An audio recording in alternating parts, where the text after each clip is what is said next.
la foire des régimes, il y a l'ancien régime, plaisant par mains aspects, mais qui fait perdre la tête, et les régimes politiques, les régimes fiscaux, les régimes matrimoniaux qui font grossir notaires et avocats. Mais les plus populaires sont encore les régimes alimentaires, qui permettent de faire maigrir la moitié de la planète, pendant que l'autre essaye simplement de lutter contre la faim. Nutritionniste star et star des nutritionnistes, ce doué du marketing sait aussi que les livres qui se vendent comme des petits pains chauds sont soit des ouvrages de cuisine, soit des livres de régime. Alors lui, il a trouvé la bonne méthode. Il propose, je parle comme la voix de off de M6. Il a trouvé. C'est le drame. C'est le drame. Il a trouvé la bonne méthode en proposant à ses adeptes un livre de régime économique avec des recettes minceurs à petit prix. Et il publie donc chez Flammarion Mincir à petit prix. Vous l'avez reconnu avec nous, c'est un très bon expert, comme dirait Julien Courbet. C'est Jean-Michel Cohen. Bonjour Jean-Michel. Bonjour. Alors, vous publiez donc ce livre chez Flammarion, Mincir à petit prix. C'est au fond, il y a quelques conseils, il y a beaucoup de recettes. C'est un livre de médecin ou un livre de cuisinier ?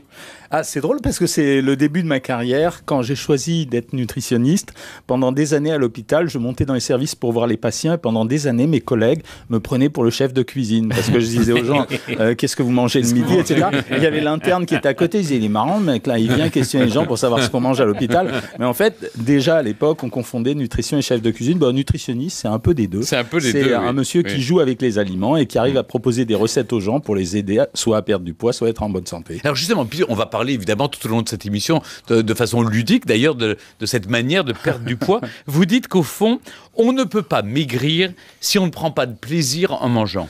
Non, d'abord, physiologiquement, c'est la première raison que vous ayez de remanger, c'est parce que vous avez trouvé ça bon.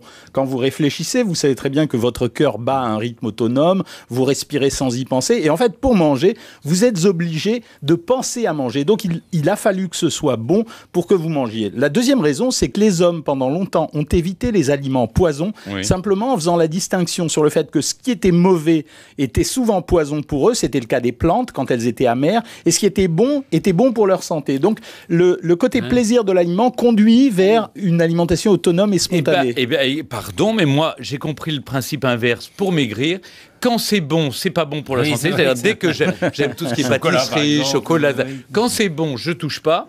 Quand c'est mauvais, je me dis ça doit être bon pour maigrir. Alors vous savez, il y a le juste prix et le juste poids. Et nous, on essaye de trouver la barrière entre ce qu'il faut pour faire maigrir quelqu'un et ce qu'il faut pour le faire maigrir sans l'affamer, c'est-à-dire en lui donnant du plaisir. Et j'arrête pas de marteler ce message. C'est un message qui fonctionne très bien aux États-Unis. Quand j'arrive et je dis je suis de France et particulièrement de Paris, et chez nous, on préserve le plaisir. Alors les Américains disent mais ça c'est formidable, et je fais un tabac à l'heure actuelle aux USA avec le croque-monsieur, ce qui veut dire qu'ils nous ont vendu le cheeseburger émuqué, et il n'y a pas de raison qu'aujourd'hui on n'arrive pas à leur vendre le camembert et le croque-monsieur.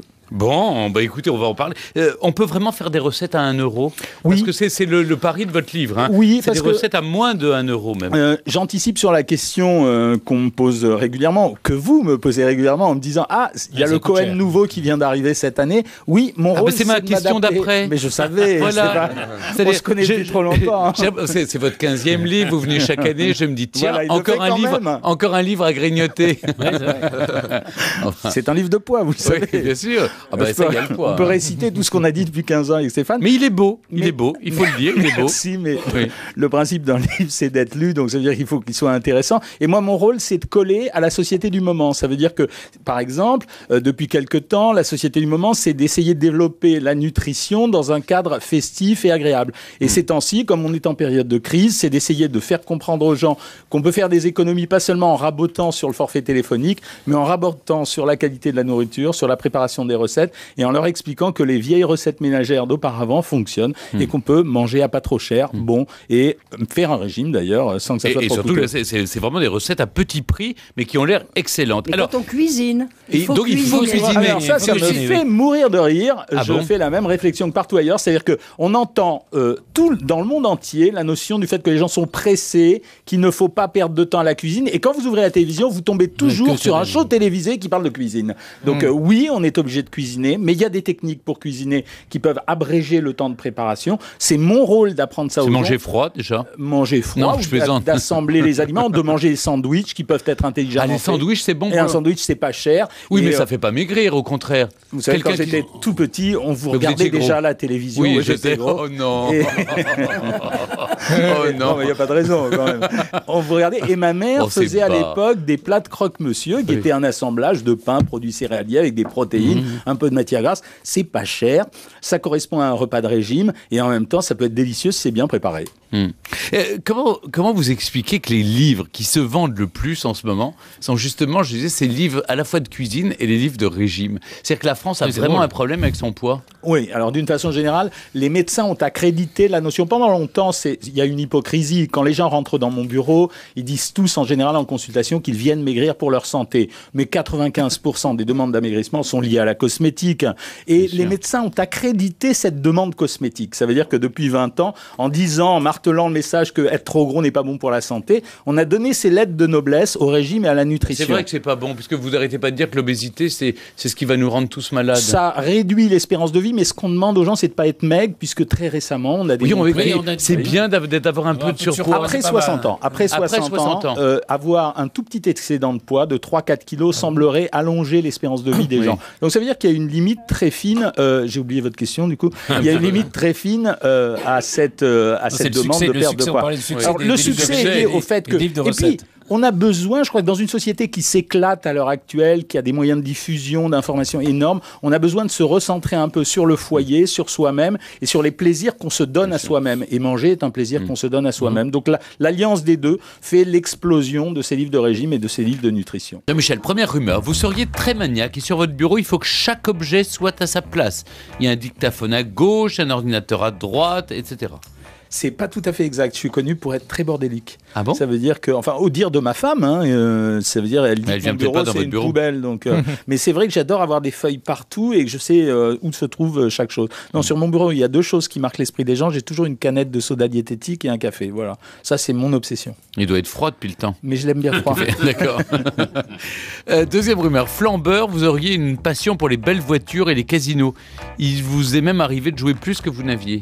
Ah non, ça m'est arrivé une fois il y a très très longtemps. On a été au casino de Biarritz, on a tout perdu, j'avais plus un sou pour entrer et j'ai fait un chèque, ce que j'avais promis de pas faire. Et quand je suis rentré, j'ai fait le chèque et j'ai dit si je perds, nous n'y retournerons jamais. Et nous avons tout regagné. Et depuis, j'ai une trouille bleue des casinos, donc j'y vais pas beaucoup et j'ai peur de retomber dans ce piège. Troisième rumeur, dans les restaurants, vous n'osez pas manger à votre faim parce que tout le monde vous surveille. Du coup, vous pouvez pas toujours commander par exemple des riz de veau dont vous raffolez.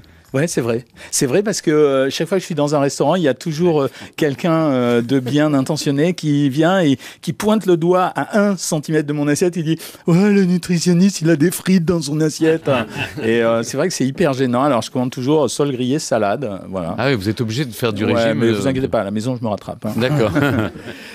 Vous ne vous interdisez pas les alcools forts et notamment la vodka mélangée à un euphorisant qui vous permet de rester éveillé toute la nuit. Non, ça, c'est pas, je le fais pas régulièrement, mais j'ai été à un mariage à une soirée et j'ai fonctionné comme des copains à moi, c'est-à-dire qu'ils m'ont fait boire de la vodka avec cette boisson énergisante et je comprenais pas, à 7h du matin, j'étais encore sur la piste de danse en train de danser et c'était, j'ai trouvé ça absolument extraordinaire. Ouais. Mais depuis, j'ai promis d'être vigilant. Voilà.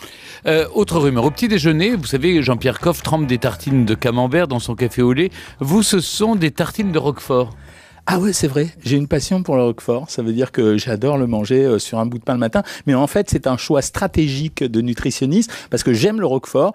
Et le Roquefort, en quantité de matière grasse, le beurre, c'est 82%, le Roquefort, c'est 60%. Donc, je fais des économies à mettre du Roquefort. Voilà. C'est vrai, c'est moins... Là, je vous ai vu captivé par ce que je disais. Ah bah oui, moi, je calcule... Quel est le fromage le moins gras? Le moins gras, mais le plus dégueulasse, c'est la cancoyote. J'adore ça. Comment vous dites ça? C'est pas bon. Mais vous savez... Dans l'est de la France, on adore la canquoillotte. Moi, mais on appelle ça le carquet. Ah bah oui. Vous mettez un peu de moutarde dessus. Je vous recommande une tartine. Je vais essayer à la place du Roquefort. Et derrière, juste derrière, vous avez la ricotta et juste après le camembert. Mais le chèvre est pas moins. Le camembert au même niveau que le chèvre, absolument. Oui. Et la feta, évidemment. Et en revanche, les fromages durs, genre le gruyère, tout ça, c'est assez gras. Alors, ils sont plus denses et ils sont en moyenne sur l'ancien étiquetage à 40% de matière grasse. Et le fromage le plus calorique, en général, c'est le parmesan. Ça dépend bien sûr. miniature de parmesan, mais c'est plus carré. Avantage du parmesan, c'est quoi l'avantage du parmesan? Le plus riche en calcium. Vraiment le plus riche de plus riche en calcium. Bah voilà. Oh là là. Donc il y a des avantages. Sinon, il y a le fromage de Hollande qui est à 75%. Ouais, c'est ce qu'on a dit. C'est à mourir de rire. J'arrive à la douane dans un pays étranger et il y a le douanier qui m'accueille et qui me regarde. Alors, ça va les taxes en France? Incroyable. Ah bah ça veut dire qu'on en parle partout dans le monde. Vous seriez un très bon joueur de tennis et plus jeune, vous aimiez faire le beau en short pour impressionner les jeunes filles. Mais comment vous savez tout ça? Voilà. J'ai payé une partie de mes études de médecine parce que j'étais classé négatif en tennis et donc j'ai écumé les tournois de la région parisienne et en plus j'arrivais le vendredi pour les demi-finales ou la finale et avec mon petit short blanc plus mince que je ne suis à l'époque et ça marchait très très bien.